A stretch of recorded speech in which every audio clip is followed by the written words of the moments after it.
When I was 21 years old, I would be home alone at my parents' house a lot. We lived on a little pond which was directly in our backyard. On the other side of the pond was a little town park. Our neighbors were a bit spaced out. It was a pretty upscale, expensive block compared to the rest of the town, so the properties were big. I'm fully moved out now, but this was back when I was in college. My parents make a lot of money, and we have multiple homes, so often I was home alone. It was a random night in the summertime. I was off from school, so I can't remember if it was the weekend or a weekday, but odds are since I was home, it was a random weekday. I was in the back sunroom watching a show. That was my favorite room in the house in the summer because it was the most cozy and had the best breeze with all the windows open. I was right on the corner of the couch closest to the corner window when I heard splashing from outside, like in the pond. It could have been a goose or duck. Sometimes they'd fight in the water and make a bunch of splashing sounds, so at first I ignored it, but as it persisted, I decided to lower the volume on the TV and listen. I put my ear up to the window even, and I heard consistent splashing sounds, way too heavy to be from a duck or goose. It sounded like they were splashes from a person. I opened the door in the sunroom and stepped outside to the deck. I looked out to the pitch darkness of the backyard. I now heard a man's humming along with the splashes. Someone was definitely swimming in the water. They were trespassing. Each house on the pond owned a specific chunk of the pond. I stepped inside for a second to flick on the lights to the backyard deck. As I did this, just a bit of the pond was exposed, and the splashes and humming stopped. Whoever it was clearly saw me. I wondered if it was one of the neighbors going for a swim or something, which also just seemed weird because no one really swam in the pond ever. But honestly, whether it was or wasn't a neighbor, I wasn't going to confront whoever it was. I stepped back inside and turned off the lights, of course locking the door as well. I texted my brother, who was away at college, about it. He didn't answer right away. I was trying not to creep myself out over it, but watching TV after this was kind of hard. I couldn't focus on the show. I looked out the window, but all I could see outside was darkness. I still had the TV on in the background, not realizing how revealing the light from the TV would be outside. And then I thought I heard something on the deck. I hurried to find the remote and turn off the TV. And as the room went black and silent, it took me a few seconds to adjust and realize that there was the sound of someone's heavy breathing right outside one of the many windows in the room. I instantly laid down flat on the couch to try and hide myself, and after a short moment of silence, a deep voice from outside the window said, "I see you." My heart dropped into my stomach. I couldn't decide in the moment whether to speak or keep hiding, so I just blurted out, "Paul, is that you?" Paul was the name of one of our neighbors. I said this, clinging on to the hope that maybe it was him, and he was just messing with me, but the man outside didn't respond to this. I just heard footsteps walking away. As the barefoot-sounding footsteps faded to silence, I still laid flat on the couch, too afraid to move. I laid for a few minutes, before the thought to go check that all the doors were locked came to mind. I exploded off the couch and ran straight for the front door. It was locked, as was the side entrance door. After a little while longer and texting my entire family about what was going on, my dad told me to turn the backyard lights on and check if anyone was still out there. He basically told me to be the man of the house and protect it. So I listened and checked the back deck through the window. It was clear. I brought a big knife outside with me onto the deck, and I looked down. There were wet footprints that had half dried by then, but I could tell that they were barefoot footprints. I followed the trail of footprints around to the side part of the deck, and what I saw was nightmare fuel. The top part of someone's head, namely their eyes and forehead, was peering just over the edge of the deck from the ground below, looking at me as if he heard me coming and was waiting. As we made eye contact, he turned away, and by now I was ready to call 911. I did so before even telling my parents. I locked myself inside, waiting for them, and when they came, I felt instantly better. They asked if our family had any enemies or people who don't like us, or if we have any problem neighbors. Questions like this. They did do a quick sweep of the property and then left. I decided to shut every window that night and run the air conditioning just for added safety. When I awoke the next morning, I was just delighted to see sunlight. I don't believe that man ever returned to our house, and we still don't know who it could have been.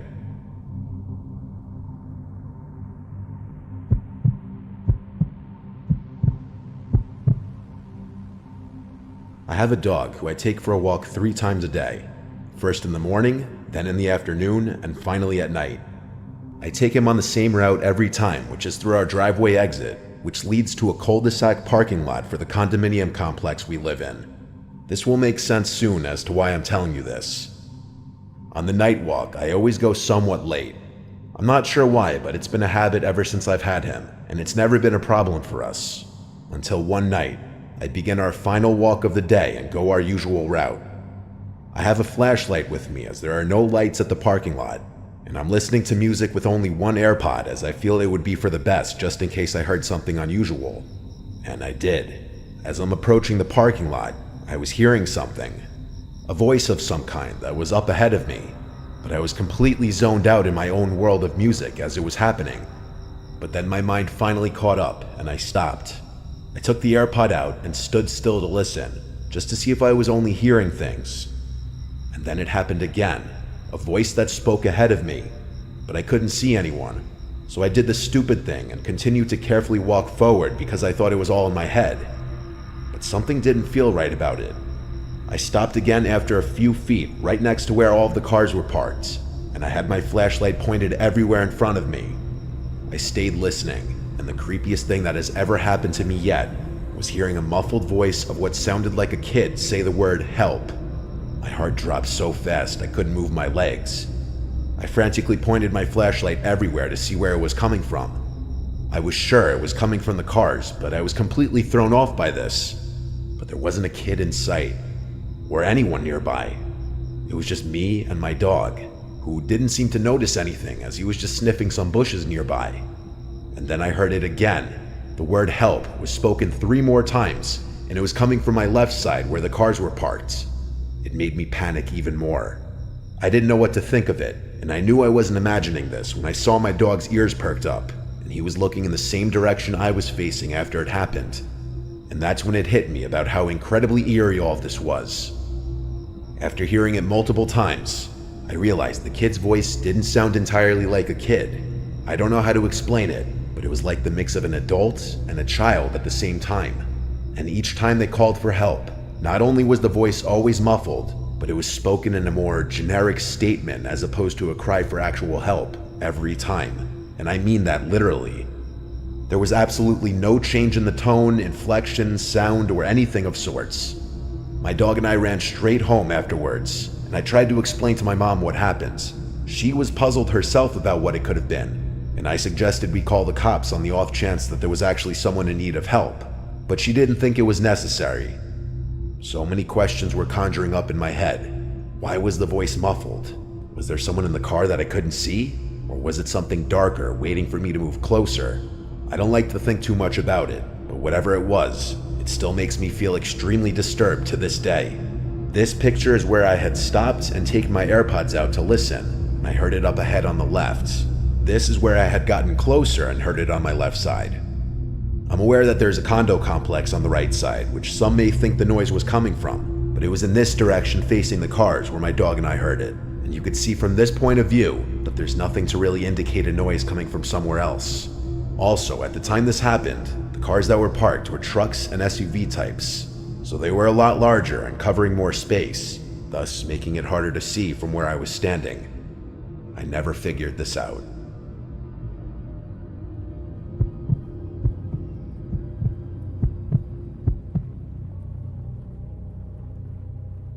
What I'm about to tell you is the reason why my parents moved out of a house that was in the family for 3 generations. I've struggled with depression most of my life. It's hard for me to shake the feeling of being useless. I'm doing much better now, but when I was a kid, it was horrible. Because of that, I spent a lot of time alone in my room. My house was nestled in a very woodsy area. There were trees on 3 sides of it and a forest separating it from any neighbors. My room was pretty big for a bedroom. It was in the back corner of the house, so the windows on 2 walls faced the woods. It was honestly pretty scary for a kid my age. It didn't help that I was also scared of the dark. Things started happening when I was around 10 or so. I was in the 5th grade, and I was at the age where it wasn't acceptable to sleep in my parents' bed after a nightmare, but I was still accused of having an active imagination. The first thing I noticed was my nightlight. It had different color settings, so if I wanted, I could change the LED around. I liked keeping it on red, which is what I fell asleep to most nights. One night, though, I woke up randomly in the middle of the night, which was unusual for me. I was really tired and fell back asleep in under a minute, but before I did, I noticed that my nightlight was a different color than the red I always left on. I didn't think much of it until about a week later. One morning, I woke up and realized my nightlight was once again not set to red like it always was. I asked my parents why they were messing with my nightlight, but they were confused and told me they didn't know what I was talking about. I explained what had happened to them, and they told me that the thing had always been glitchy. They knew best, so I accepted that answer for a while. At least until one morning after waking up to see my nightlight unplugged completely.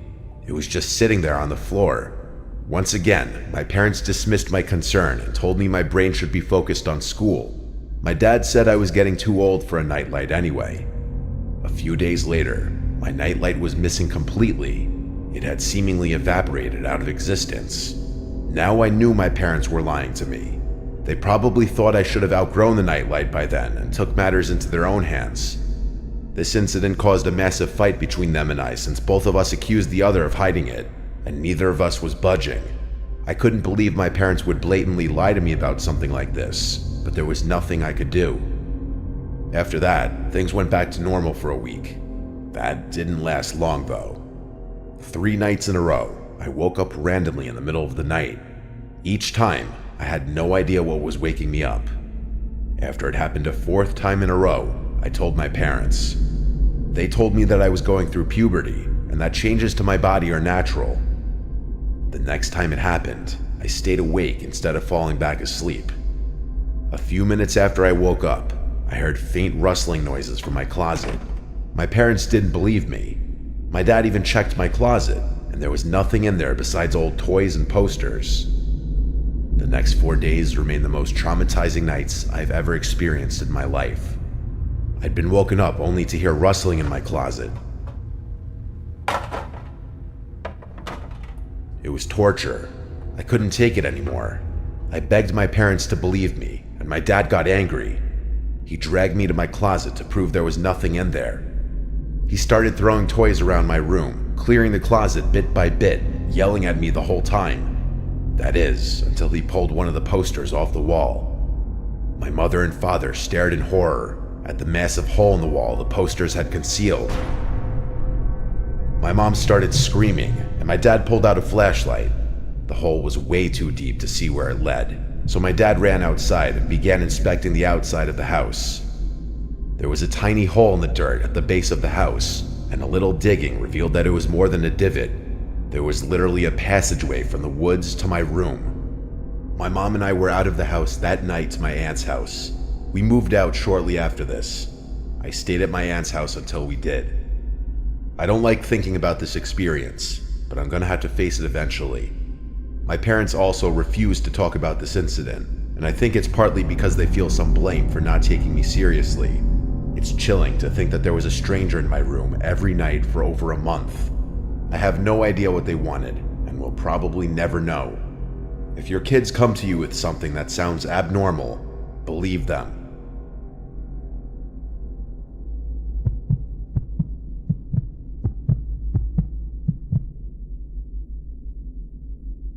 My name is Leo. To be completely honest with you, I'm a little lost in life right now. I won't get into it too much, but all you need to know is that my family situation is horrible. For the past 3 years, I've tried to stay as far away from home as possible. My close friends from high school have been changing in ways I don't like, and I feel like my hometown has nothing to offer me anymore. I'm about to be a senior in college, and to be completely honest, I have absolutely no idea what I'm going to do with my life after that. Enough with the sob story, though. I was in Berlin last year for whatever reason, probably searching for a sense of place or trying to find a direction in life. I remember the name of the bar I was in, Reduya. I was there alone, nothing I'm not used to. I was getting ready to leave when I felt around my pocket and realized my apartment keys were missing. Just my luck. I stumbled out of the bar and began walking toward my apartment anyway. The whole thing was locked up. There was no way I was getting in there, and it was way too late at night to get a replacement set. I'm not sure what most people would do in a situation like this, but my first thought was to start looking for a place to sleep. As if my luck wasn't bad enough, it started raining. Eventually, I decided to sleep under a nearby bridge. I didn't even know where I was, but I was out of the rain and safe, so I was happy. As I was drifting off, I began picking up on some faint voices coming from across the river. I sat back up and saw what looked like 5 men standing on the opposite side of the river along with a little boat that was tied off. They didn't seem to notice me. It took me less than a minute to realize what I was watching. There was an honest-to-God drug dealer or something going down right in front of me. My German isn't great, so I wasn't really able to make out what they were saying, but several briefcases and duffel bags were exchanging hands, so I filled in the blanks myself. I thought about finding a new spot, but I didn't want to draw attention to myself by moving. I figured I'd just wait for this to be over, then leave. All of a sudden, one of the men yelled something aggressively in German and pointed a gun at one of the other men. There was a brief moment of silence before the other guy put his hands up and began talking really quickly. It looked like he was being set up. The other men stripped the man at gunpoint of his clothing and started confiscating his belongings. I didn't feel safe there anymore and got up slowly to move. As I did, I heard one of the men shout what roughly translates to, "There's someone there." I started running, not even turning to look at them. They shouted more things at me, but the only words I was able to understand were, "Don't shoot." I ran until I threw up and nearly passed out due to drunken exhaustion. There was no way they'd be able to catch me, but they could have easily killed me. Sometimes I still think about how I could have lost my life that night if those men had decided to fire at me. Sometimes I feel like I'm fated to run forever.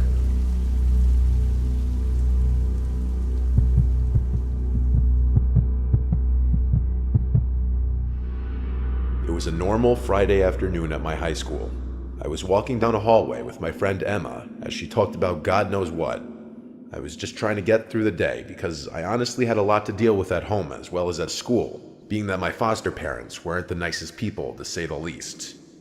As we walked past the lunchroom, I suddenly had to use the bathroom. I asked Emma if she had to go. She said no and that she would wait outside for me. I went into the bathroom and immediately noticed no one else was in there. I thought to myself, that was weird, because out of the multiple bathrooms in the school, this one was always packed at any given time. I shrugged it off and went into a stall, and a few seconds after getting in the stall and sitting down, I heard the bathroom entrance door open and shut abruptly, and someone entering the bathroom, but I didn't hear them move after entering. I didn't think anything of this. It wasn't really anything out of the ordinary. Maybe it was someone hiding from an admin. I went about my business. I stood up to button my jeans and read the writing on the bathroom wall. It was a bunch of random quotes and rants about teachers. Then I heard the door open again, and I assumed whoever was in here had left.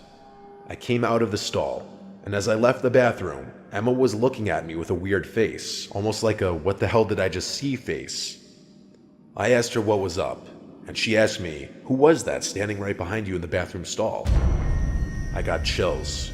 I told her no one was in the stall with me and to stop fucking with me. She promised me she wasn't. She told me she actually came in seconds before I came out because she realized she did need to go. But then she saw someone else in the stall, standing with their shoes touching the back of mine. That's how close they were behind me in the stall. And she said she left immediately, not wanting to witness whatever was going on. I reiterated again I was the only one in the stall. However, I had heard someone come in, but I never heard them use the bathroom, and I had assumed they were hiding from an admin.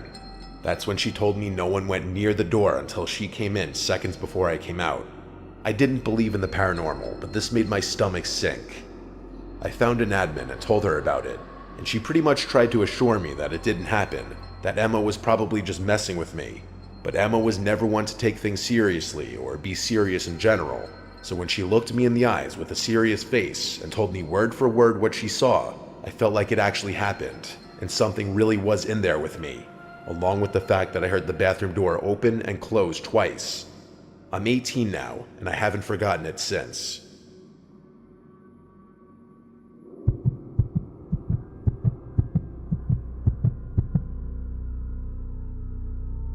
This happened long ago when I was renting a small house in the town that I got my first real big girl job at. It was a small one-floor house with 2 bedrooms, 1 bathroom, and just enough living space for myself and occasionally hosting some people. I had been living there for a few weeks already. All was fine. The landlord, who I'll just call Michelle, was really friendly and understanding. I think she rented to me because she didn't want a male renting out her house. I'll skip unnecessary details and get right to the point.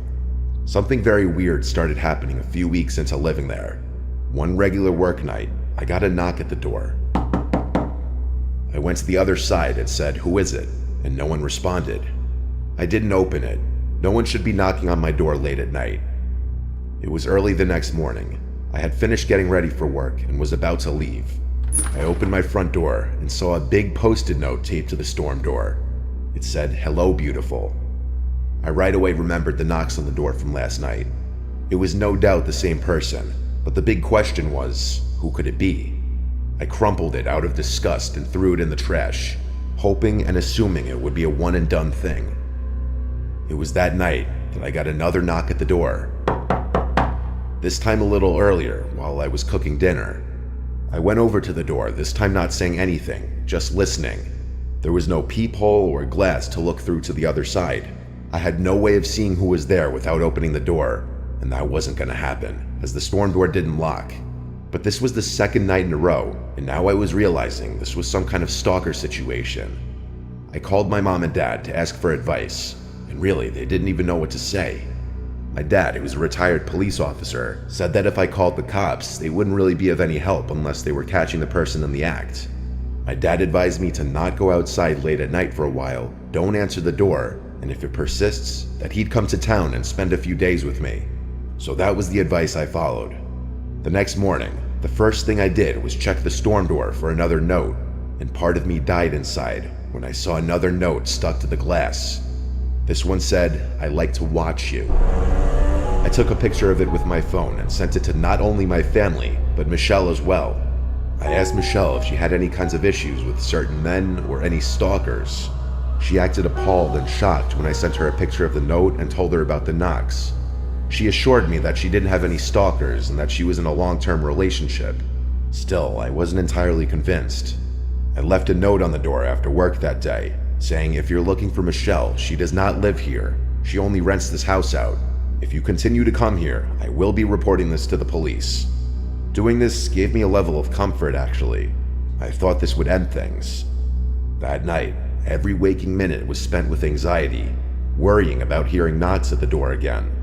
To my relief, there were none tonight. I went to sleep in relative peace, thinking my note worked. The next morning, I opened the door and removed my note from the glass, but then realized it wasn't my note. It was a new note, and it said, "I'm not looking for Michelle, I'm looking for you." And then it said my name, followed with, "I like watching you," like it said in the previous note. I sent it to my dad right away. I felt seriously ill. My dad packed a bag and drove up first thing. He was at my house by the time I got home from work. And work that day was rough because I couldn't think of anything except for this horrific situation. I even wondered if someone in my office could have been doing this, like this creepy guy Fernando. My dad and I waited to call the police together until later in the night when we figured whoever was doing this may be hiding out there already. We wanted them to see the police presence. We spoke with an officer outside. My dad said it must have been a busy night since they only sent one. My dad, being a retired police officer, obviously didn't hurt in this whole situation. After the officer left with his report, my dad stayed out on the front stoop for hours, even after I went to sleep. Obviously, the person didn't return that night, and I moved out once I was able to pack all my things. Michelle was completely understanding. Thankfully, whoever was stalking me at that house didn't follow me to my new place, likely eliminating the possibility that it was a coworker.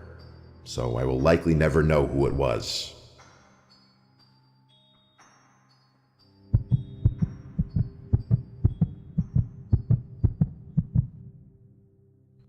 I'll be honest with you, I've probably spent more time chasing women than I'd like to admit. I've had to tone it down a lot since college, partly because of what I'm about to tell you. I went to school in California, and while I haven't been back in a while, when I was there, the culture was very open. And when I say open, I mean sexual. This honestly could have been true for other colleges in other states at the time, but I really wouldn't know. It was my sophomore year, and I had just finished pledging the fraternity Pike. About halfway through the semester, though, I was getting sick of only talking to sorority girls that seemed to know half the guys in every frat. It was honestly a little gross, and I started developing a fear that every girl I was interested in had been with several people I personally knew. I tried my luck and created a Tinder profile. It wasn't long before I matched with someone whose interests seemed to match mine. We started talking, and things were going well. After a few days, we made plans to meet up at a local college bar called Tap House on a Saturday night. This was actually my favorite bar in the area because it had pool tables and I had been clearing racks since I was 10 years old. I remember getting there a little early so I could secure a table and warm my muscles up a bit. An hour passed though, and I came to terms with the fact that I had probably been stood up. I was trying to decide whether I should salvage the night or just go home and play online chess when I got a notification. To my surprise, it was Yamel, the girl I was waiting on, telling me she had just arrived. I greeted her, and she apologized for being late. We got some drinks, played some pool, and got to know each other. She was Latina and a heavy drinker, so I got plastered just trying to keep up. At one point, she asked for my Instagram, which I gave to her. 10 seconds later, I found myself staring at a collection of explicit photos she had just sent me. I was confused, but in my drunken state, I wasn't going to complain. Before I could even respond, she told me, "Your turn," which I figured could only mean one thing. Honestly, if I hadn't been so drunk, I probably would have questioned why we were sending pictures to each other when we were literally 5 feet apart, but I didn't have the foresight. I complied with her request. We laughed about the whole thing, and that was that. A few hours later, things at the bar were starting to wind down. I was planning on inviting her to my place, but she beat me to it, asking if I could spend the night at hers. I agreed, and we left the bar.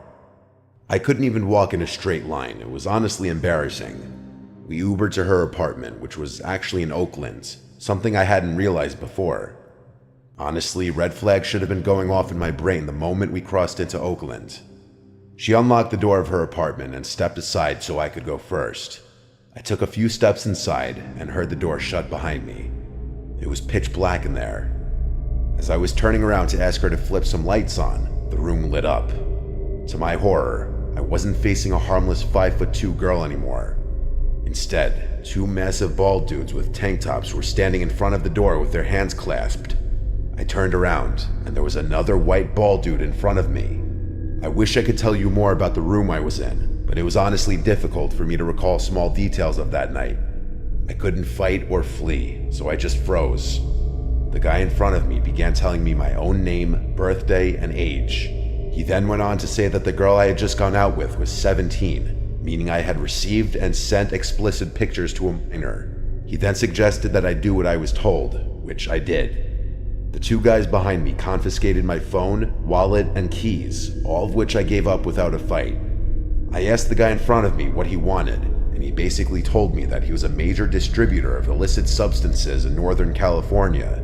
He told me that I'd be outed as a pedophile if I didn't distribute his product to my fraternity and university. I wish I could remember more specifics. The 2 men behind me then gave me a piece of paper and told me to write down my address, followed by a list of names and numbers for as many students as I knew. I told them that I'd need my phone to complete the list, so one of them held it firmly in front of me and let me scroll through. All 3 of them were hovering over me now, knowing I was basically checkmated. I don't know what compelled me to do it, but the literal second I saw a chance, I ran. I was too drunk to think about the consequences of those pictures on my phone. I narrowly escaped out the door I had entered from and ran as fast as I possibly could. It's not like I was safe though. I was still smack dab in one of the most dangerous places in America. Eventually, I found a nice looking house and begged them to open up.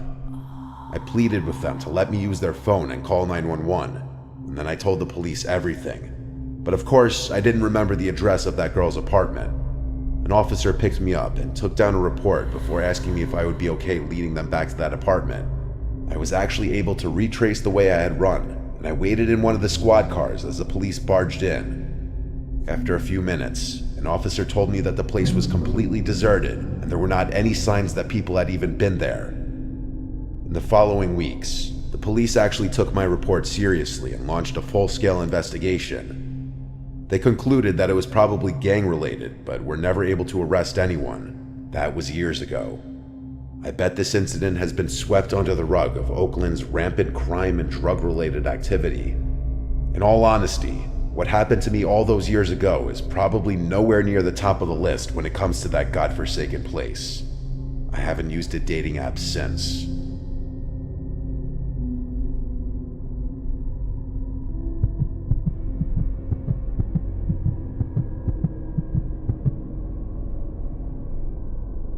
I've been smoking cigarettes every day for years. Before you judge me, let me just say that I recently started seeing a therapist for my nicotine addiction. Unfortunately, it hasn't helped much. The only thing worse than my nicotine addiction is my sleep schedule. I don't know what it is. I find myself staying up hours past midnight and rarely get out of bed before noon. While I'm trying to fix these parts of my life, they're extremely relevant to what I'm about to tell you. It began a few months ago. I was standing on my balcony, like I do most nights, smoking a cigarette. I live in a really secluded neighborhood. It's not like the houses around here are right next to each other. Despite this, I have a neighbor whose fence I can see over if I'm standing on my balcony. I'm not nosy or anything, but this particular night, I was looking into his yard. I had never met the guy, but I assumed he lived alone since there was only ever a navy blue BMW parked in his driveway. But not this night, though. There was a black van I'd never seen before sitting in front of his house. I didn't make anything of it, just noting the coincidence to myself. The next night, though, I made it a point to pay attention to his yard, and the same black van was parked there again. I didn't assume something sinister was going on. I was more intrigued than anything. The following morning, I went up to my balcony and looked into his yard. The van was gone. For the remainder of the week, I made a game out of observing the van at night, theorizing its purpose. I said I wasn't nosy, but I sure am obsessive. It's actually the main reason most of my friends drifted out of my life. I wasn't going to do more than observe, though. It wasn't my business or place to poke around further. That is, until one night, when I saw something that completely changed my perspective of the situation. I was up later than usual. It was maybe 5 in the morning. The van was there, as it had been the past several nights. I was smoking my last cigarette when my neighbor actually walked outside, something I hadn't seen yet. I watched as he made his way to the van, carrying what appeared to be a long black bag. It almost looked like a set of golf clubs, only much heavier. After opening the van's sliding door, he delicately placed the bag inside. He promptly got in the driver's seat and sped off. I was dumbfounded. I had absolutely no idea what he could have been carrying. I was exhausted though, so I figured I'd think about it more the next morning. The next day, I decided that I'd go out on my balcony a little earlier and wait for the van to arrive at his house. I brought my laptop up there so I could get some work done and wait. It was around 10 p.m. and the van wasn't in the driveway, but around 1 a.m. the van pulled in. I quickly shut my laptop and watched. Nothing happened for a good several minutes, like the van just sat there, engine running and all. After about 5 minutes, the driver door opened and there he was. I watched as he went around to the side of the van, then slid the door open and pulled out the same bag that he had put in the night before. He seemed to be struggling this time around, visibly trying not to crack under the weight of whatever was in there. After waddling a few slow steps, both he and the bag disappeared into his house. I didn't know what to think. I thought about waiting there until 5 a.m. again, but that would be far too taxing on my brain. Something was definitely wrong though, and I was determined to find out what. The next morning, I flipped a coin and ultimately decided to follow his van when he pulled out that night. After a pretty unproductive day, I went up to my balcony around 4 a.m. and waited, cigarette in hand. As soon as I saw movement in his driveway, I rushed downstairs, grabbed my keys, and got in my car. I turned my headlights off and waited for the van to turn onto the main road. Once it did, I began tailing it. After 20 minutes of driving, he pulled onto a dirt path that looked like it led into the woods. It did. I followed, and the woods actually started thinning up a bit. It seemed like this path had once been a main road or something. We drove for another few minutes before I realized what his destination was. There was a deserted gas station literally tucked away in some clearing in the woods, and right in front of it was the BMW I'd always seen parked in his driveway. I feared I was getting too close, so I turned my car around and parked across the street from the dirt road. I must have waited there an hour. His BMW finally pulled out of the clearing. Nervously, I started driving back up the path, not sure what I'd find. I pulled over on the side of the road and started walking towards the gas station. It was eerie. The front door was locked. I walked around to the side. That was locked as well. So was the back door. I needed to know what was inside. There was a row of windows that I tried to open, but none of them would budge. Against my better judgment, I picked up a rock and slammed it into one of the windows. It shattered pretty easily, but there must have been a security system in that place because alarm bells started blaring. I sprinted back to my car, the whole time wondering why an abandoned gas station would be rigged with an alarm system. As I sped out of there, I called 911 and gave them a vague description before hanging up. I got back to my house and ran inside, my heart still racing. The next morning, I woke up hoping the whole thing had blown over. Boy, was I wrong. I went up to my balcony to see like 8 police cars in my neighbor's driveway, lights flashing and everything. I watched as an officer escorted my neighbor out of his house in handcuffs. One by one, the police cars drove away and I was left to my imagination. I lit a cigarette and stood there, finally alone with my thoughts. I've asked the police for details on several occasions, but they would never answer my questions. I've even tried driving back up to that gas station, but the whole road had been blocked off. Maybe one day I'll work up the courage to walk through the woods and go looking for answers.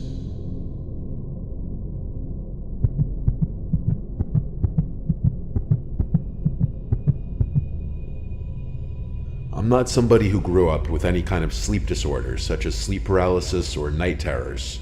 I've always been a very heavy sleeper, so that's why when what I'm about to tell you started happening, it was a shock to me. We all have the occasional nightmare. I used to call nightmares a free, 3D immersive horror movie. To most, that will probably sound freakish, but in a weird way, I sometimes like the thrill of waking up after a nightmare. I was living with my one roommate, Patricia. I just called her Trish. We had very different schedules with work, so we didn't see each other much besides on the weekends. This happened in July. I remember because it was so hot out that I had the window AC unit on full blast every night, which also provided a white noise that helped me sleep better. It was the first night that I had the nightmare, a few days after my ex and I had broken up, and life wasn't exactly the best. I had a dream that I vaguely remember for the most part, but the part that I vividly remember is being in a room full of my family members sitting quietly around a dinner table, and standing across the table from me was what I could best describe to be a creature that looked like one of the aliens from the movie Science, only with horns and claws. It looked like what you'd imagine a sleep paralysis demon to look like, only I was still fully asleep and dreaming. The next thing I knew, the thing was standing next to me, looking down at me. I started to run away in my dream until I was in my room, or I guess my brain's version of my room. That was the last of that dream I remember before waking up. My room was pitch black and the AC fan was on full blast. My heart was racing a bit from the dream, and I sat there thinking, wow, that was a creepy dream. I looked around the room naturally before laying back down and going to sleep. The following night, I woke up in the middle of the night to my bedroom door open, which I usually 99% of the time would leave shut unless I was drinking. My immediate thought was that it was Trish checking if I was home. I went up to go shut it and went back to sleep fairly quickly. I asked Trish if she came in my room the next day via text, and she told me she did not. So it was always possible I just took a midnight trip to the bathroom or kitchen that I didn't remember. It was the following night that I had another nightmare. That same demon creature from my previous dream appeared again in this one. This one was a lot more disturbing. Instead of being with my family, I was in a dark, square, empty room with the thing, and it kept getting closer to me. Oddly, I don't remember the thing actually moving its limbs to walk. I just remember that it kept getting closer and closer until it was on top of me. And then, like I couldn't even move, the thing took a claw to my thigh and scratched me, and I actually think I felt the pain in my dream. Then, the next thing I remember is waking up. I don't mean I woke up right after that. I mean I don't remember what happened after that in the dream. But it was dark in the room once again, AC on full blast. I felt a slight stinging feeling on my upper thigh. I felt it with my hand, and I actually felt like I felt something on the skin. I rushed to the bathroom and looked in the mirror, and I screamed out loud when I saw a gash in my thigh. I went to Trish's room and turned on the light, waking her up. She asked how the fuck I got that, and I screamed I don't know. We went to my room together and flipped off all the sheets and covers off the bed, looking for any kinds of bugs or spiders or any sharp object I could have laid down on, which, yes, I understand makes no sense, but what else were we to think? Trish then looked at me and said, "Wait," and put her finger to her lip. She turned off my AC unit, and for the first time in days, the room went quiet. It all became sickeningly clear in an instant, as we both heard a sound from under my bed. The kind of faint sound that you sense from another person just existing in the room. I'm impressed at both of our ability to not scream right on the spot as we both looked at the bed and then at each other and then left the room and then the apartment. We knocked on the neighboring apartment door until he answered. We asked him for help. Someone was in our apartment. He was an older guy, so I don't think we expected him to go fight some stranger in our apartment. He let us use his phone to call 911. At some point while waiting for the police, we heard a door outside slam shut. It sounded like our door. None of us could look out the window in time to see who it was. When the police got there, we confirmed the intruder was gone. We did leave all the lights on in the apartment when we ran away though, and left in a rather sudden fashion, so the intruder definitely knew that we knew. And then came the reflection I had of my dreams, and what they actually meant. That demon in my dreams was supposed to be him, even in the first dream. And with my door being open that night, that means he or she may have been roaming around our apartment at night, possibly eating our food. And to think this person actually scratched my thigh so hard it left a mark, it's actually really disturbing to think about. This forever changed my outlook on dreams and nightmares.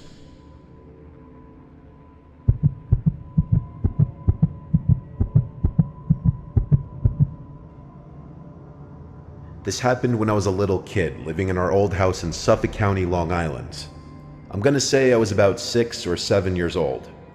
My older brother and I shared a bedroom on the top floor that used to be a separate apartment that my dad rented out to an old lady, but she moved out, and so the upstairs was mainly for my older brother and I at that point. The layout was as follows. At the top of the stairs, on the left was our bedroom, which used to be the old woman's living room. Straight ahead was the bathroom, and to the right was an extra kitchen and a small bedroom. We had a million toys in our room, as the room itself was huge, and it also had 2 parallel crawl-in closets on opposite sides of the room where we stored a million other toys and board games and stuff like that. There was one toy though, a race car with a bunch of buttons on it. The buttons would make the car's lights turn on momentarily and play varying sound effects such as honking, revving, and driving sounds, and a little rock song. It was a toy we had for like ever, because it was originally a gift from my brother when he was a little younger. It was a random night. My brother and I were both in bed, not yet asleep, when suddenly, like a jump scare from a scary movie, the loud revving sound of that car toy suddenly activated, along with the lights of the car in the middle of the room. I looked at the car and instantly got scared and accused my brother Luke of doing that to scare me. He was laughing hysterically, saying he didn't do it. I was completely terrified. The toy then stopped making noises and went quiet. I was extremely unsettled, as any little kid would be, but nevertheless, time marched on and I fell asleep. It wasn't for a while until something else happened. One night, when Luke and I were both in bed again, we both heard a weird thud in the room. Luke insisted on trying to creep me out, saying there was a ghost in the room or something, and I kept yelling at him to shut up or I'd get Mom. He kept laughing until we both noticed a light in the corner of the room. It was the toy car again. I got out from the bed and ran straight down the stairs yelling for my mom. I got to my parents' room and yelled there's something in our room. I'm sure I gave a little 7-year-old spiel about how there's a ghost in the room, hearing a thud and the lights on the toy car turning on. Luke entered the room, and my mom defaulted to telling him to knock it off if he's trying to scare me. He said how could he turn the lights of the car on from his bed? I slept in my parents' room that night because I was too scared to sleep upstairs. It was a long while after that night and nothing happened. Not until one night, Luke was not in the room, I guess as he was having a sleepover with one of his many friends. I was sleeping in the room by myself that night. I had long since tucked that car away in the small bedroom across the hall because it freaked me out. After my mom kissed me goodnight, I asked her to keep the door open since I was always scared when I was alone in the room. I rolled on my side and tried to go to sleep. But being that I was scared of being alone, I had a hard time getting tired that night. I felt wide awake. Then, there was a sound I can't explain that came from down the hall. I flipped over to face the door, and the toy car rolled into the room with its lights on. I let out a scream straight from the bottom of my stomach as I cried for my mom and pressed my body up against the wall. Moments later, my parents both came up the stairs into the room, noticing the car on the floor. I screamed that someone pushed the car into the room. My dad went to go check the other rooms, but said there was no one there. There weren't any places to hide up there besides the closets and under the beds, and my dad checked all of them. I don't know what my parents thought in that moment. On one hand, they probably thought the toy was malfunctioning or it's just my imagination. But on the other hand, I think they were also slightly freaked out. That toy car didn't have a feature to move on its own. My dad smashed the toy and threw it in the neighbor's trash to make me feel better. I slept in their room for a while until my dad forced me back upstairs eventually. This story is the reason why I believe in the paranormal and something after death.